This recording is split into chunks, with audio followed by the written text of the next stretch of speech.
साहित्यिक सचेतना समूह के सभी आदरणीय सदस्यों को मेरा प्रणाम। आज हम बात करेंगे इतने बड़े महापर्व महाकुंभ पर। कुंभ मेला आस्था और भक्ति का महापर्व है जो हमें ईश्वर से जोड़ता है।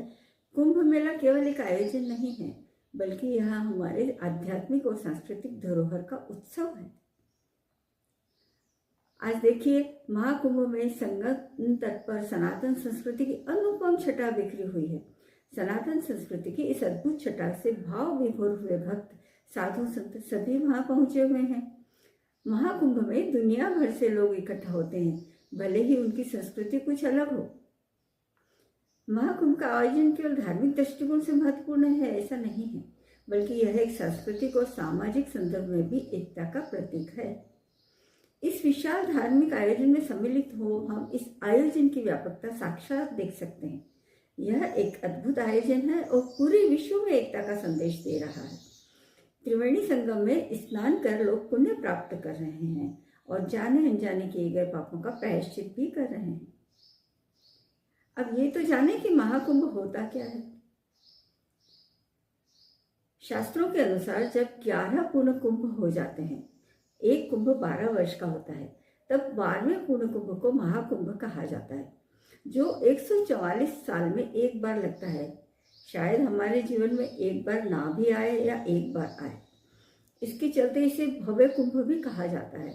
यानी साल 2025 में लगने वाला महाकुंभ 144 साल बाद आया है। यही वजह है कि इसे बेहद खास माना जाता है। अब पौराणिक कथा के अनुसार जब देवताओं और असुरों के बीच समुद्र मंथन हुआ था, तब समुद्र मंथन के दौरान भगवान धन्वंतरी अमृत कलश यानी कुंभ कलश लेकर प्रकट हुए।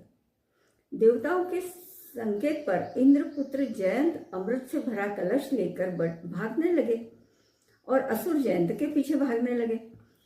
अमृत कलश की प्राप्ति के लिए देवताओं और दैत्यों के बीच 12 दिन तक भयंकर युद्ध हुआ। माना जाता है कि देवताओं का एक दिन मनुष्य के 12 वर्षों के बराबर होता है। इस युद्ध के दौरान जिन जिन स्थानों पर कलश से अमृत की बूंदें गिरी थी, वहां कुंभ मेले का आयोजन होता है। अमृत की इन बूंदों को हम इस तरह देख सकते हैं कि ये 4 जगह पर गिरी थी: प्रयागराज, हरिद्वार, उज्जैन और नासिक। इन चारों स्थानों पर कुंभ मेले का आयोजन किया जाता है। यह स्थान त्रिवेणी संगम भी है।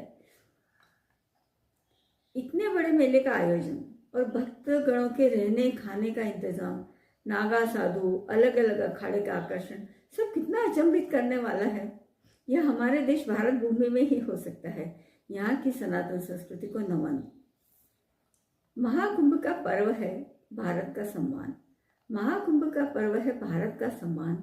संत सनातन के यहाँ करते पावन स्नान। धर्म ध्वजा फहरा रहे, धर्म ध्वजा फहरा रहे, डुबकी सभी लगा रहे, डुबकी सभी लगा रहे, कर देवों का ध्यान। धन्यवाद। अगर आपको मेरा वीडियो पसंद आया हो, लाइक शेयर सब्सक्राइब करना ना भूलें।